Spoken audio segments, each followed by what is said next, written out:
तो ये expired domain series की हमारी 5th वीडियो है और हम इस वीडियो में सीधा बात करेंगे हम अपने एक्सपायर्ड डोमेन का जो पास्ट वेबसाइट होती है, पास्ट डेटा होता है, वो कैसे चेक कर सकते हैं थ्रू वेबैक मशीन।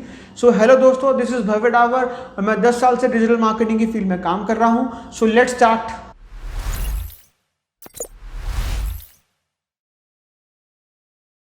तो दोस्तों, ये बहुत ज़रूरी है कि हम चेक कर लें एक्सपायर्ड डोमेन खरीदने से पहले कि वो वेबसाइट पहले पास में कैसी दिखती थी, उस पर किस तरह का कंटेंट था। और इसके लिए वेबैक मशीन हमारे लिए बहुत अच्छा टूल है जो हमको हेल्प करता है। ठीक है, तो आज हम क्या करते हैं कि जो 2 डोमेन्स हमने लास्ट वीडियो में कंसीडर किए थे उसी को वापस से कंसीडर करते हैं और उसको वेबैक मशीन में जाके हम लोग एनालाइज करने की कोशिश करते हैं और समझने की कोशिश करते हैं कि हम किस तरीके से चेक कर सकते हैं कि पहले कंटेंट क्या था और हमें किस किस कंडीशंस में वो डोमेन कंसीडर करना चाहिए खरीदने के लिए और किस किस कंडीशंस में हमको उसको इग्नोर कर देना चाहिए। सो इसके बाद हम लोग डायरेक्टली स्क्रीन में मिलते हैं और चेक करते हैं। आके हम लोग स्क्रीन में अब देखते हैं कि जो हमने लास्ट वीडियो में 2 डोमेन्स देखे थे जिनमें हमने एरेफ का चेक किया था, प्रॉपर्ली बैकलिंक एनालिसिस किया था। आज हम उन्हीं डोमेन्स का एक वेबैक्स पे जाके एनालिसिस करेंगे। ठीक है, वो डोमेन देख लेते हैं। वो डोमेन दोनों ये थे। मैं पहले डोमेन को कॉपी कर लेता हूँ उसका और फिर मैं गूगल पे जाके यहाँ टाइप करता हूँ वेबैक मशीन। वेबैक मशीन में ये वाला मेरा डोमेन है। इस डोमेन में जाऊँगा और यहाँ पे अपना डोमेन एंटर कर दूँगा। डोमेन एंटर करके मैं ब्राउज हिस्ट्री पे क्लिक करता हूँ और मैं चेक करता हूँ कि इसकी कोई हिस्ट्री थी क्या पहले। यहाँ के इस साइट के हिसाब से इसकी कोई हिस्ट्री नहीं है। अब इस चीज़ के 2 रीज़न हो सकते हैं। पहला रीज़न तो ये हो सकता है कि ये जो वेबसाइट है इसकी कोई डोमेन रहा ही ना हो, ये कोई वेबसाइट नहीं रही हो। ठीक है, बट ऐसा बहुत कम पॉसिबिलिटी होती है जनरली। ठीक है, लेकिन सेकंड पॉसिबिलिटी ये है कि वेबैक मशीन ने उस वेबसाइट पे जाके उसका जो डेटा है वो क्रॉल नहीं किया। ठीक है, इसीलिए वो इनके डेटाबेस में स्टोर नहीं है। ठीक है, तो मैं सेकंड डोमेन को चेक कर लेता हूँ फटाफट से ताकि आप लोगों को मैं दिखाऊँ किस तरीके से दिखता है ये। अब मैं यहाँ पर गया और डोमेन में एंटर किया मैंने। अब देखो, इसका एक मेरे पास रिकॉर्ड आ गया पूरा 2008 से लेकर 2019 में 19 तक ये डोमेन रहा है। इसका मतलब हमें एक चीज़ तो मालूम यहाँ से पड़ जाती है कि इस तारीख से और इस तारीख के बीच में 48 बार आपका वेबैक मशीन ने इसका डेटाबेस पूरा कंट्रोल किया है। मैं 2011 में आया था, चेक करता हूँ कि ये वेबसाइट कैसी थी। मैं इसमें 4 वाले पर क्लिक किया, 4 फरवरी को देखता हूँ। 4 फरवरी 2011 में तो मैंने देखा कि ये वेबसाइट इस वेबसाइट को मुझे देख के फील हो रहा है कि ये वेबसाइट एक फैशन ब्रांड की वेबसाइट थी। फैशन ब्रांड मतलब कि क्लोथिंग से रिलेटेड कुछ था ये। ठीक है, हैंड रिटन कोई बाय तानिया सर ने कोई ब्रांड था। ठीक है, उसकी ये ऑफिशियल वेबसाइट थी आई थिंक। ठीक है, अब मुझे इसको देख के तो ये पता लग रहा है। अब मैं दोबारा से बैक करूँगा। अब मैं आगे के स्क्रीनशॉट देखूंगा। ऐसा नहीं कि मुझे एक ही स्क्रीनशॉट देखना है और मेरा काम खत्म। मुझे एक्चुअली क्या होता है, कई बार जैसे आप एक्सपायर्ड डोमेन बाय कर रहे हो, ऐसा भी तो हो सकता है कि आपसे पहले किसी और ने एक्सपायर्ड डोमेन ये बाय किया हो और उस डोमेन में अपना काम किया हो और या स्पैमिंग की हो, कुछ भी हो सकता है। ठीक है, तो मुझे पूरा रिकॉर्ड चेक करना पड़ता है। ठीक है, तो मैं ईयर बाय ईयर चेक कर लेता हूँ, वो ज़्यादा सही रहता है। तो मैं काम करता हूँ, अब सीधा 2016 में आके चेक कर लेता हूँ।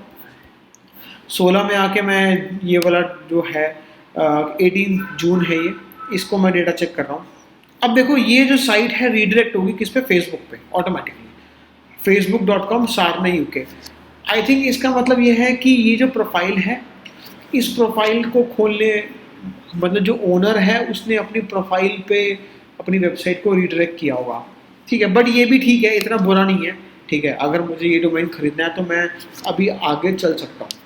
ठीक है, तो मैं 2018 में चेक कर लेता हूँ। 18 में एक चीज़ आपको यहाँ पर देखने की है, ग्रीन इंडिकेट्स 3xx रीडायरेक्ट। ठीक है, यहाँ पे 2 बार ग्रीन आ रहा है, देख रहे हो।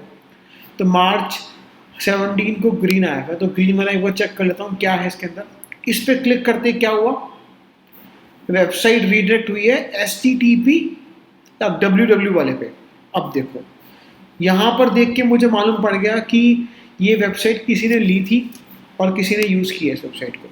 ठीक है, बट उसने जो यूज़ किया है इसको, वो है ये अपनी कोई क्रीम वगैरह को बेचने के लिए यूज़ किया है, यानी कि कोई जापानीज़ ब्रांड है जिसने अपने लिए यूज़ किया है इस वेबसाइट को।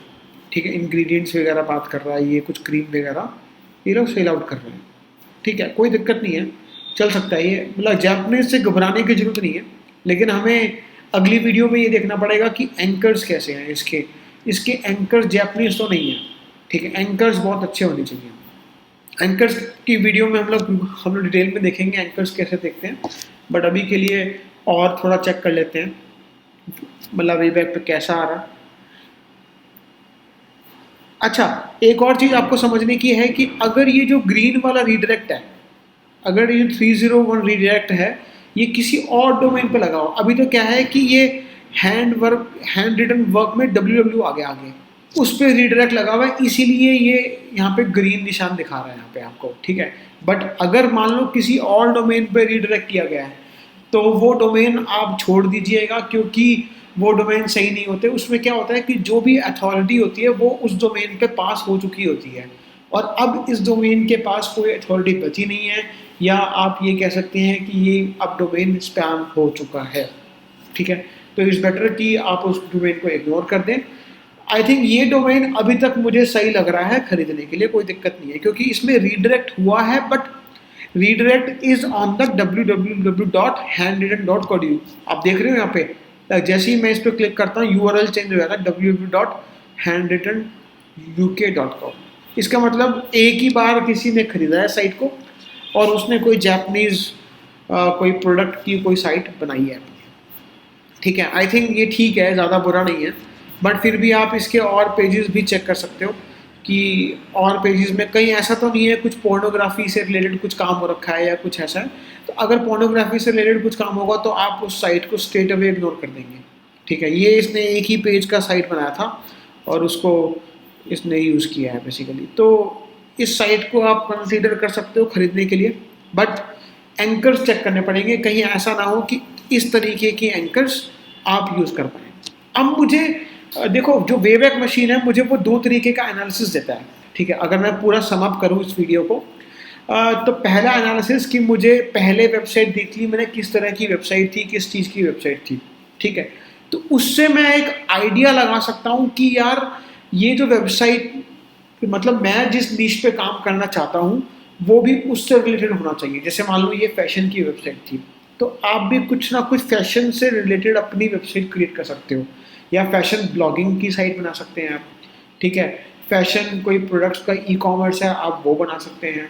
अगर आप फैशन का कोई एफिलिएट स्टोर बनाना चाहते हैं, क्लोथिंग का, शूज़ का, समथिंग, वो भी आप क्रिएट कर सकते हैं, ठीक है। तो आपको ये जो निश रेलेवेंसी है ऐसे ही चेक करनी होती है, और ऐसे ही आपको पता लगता है कि आप इस डोमेन को इस पर्पस के लिए यूज़ कर सकते हो। तो वेबैक मशीन इस चीज़ को हेल्प करने में बहुत हमारी हेल्प करता है, ठीक है। हम अगली वीडियो में देखेंगे कि किस तरीके से हम एंकर्स भी इस चीज़ में पार्टिसिपेट करते हैं। If you like this series of the expired domain, so please like this video and please subscribe to the channel for the further updates. Thank you so much.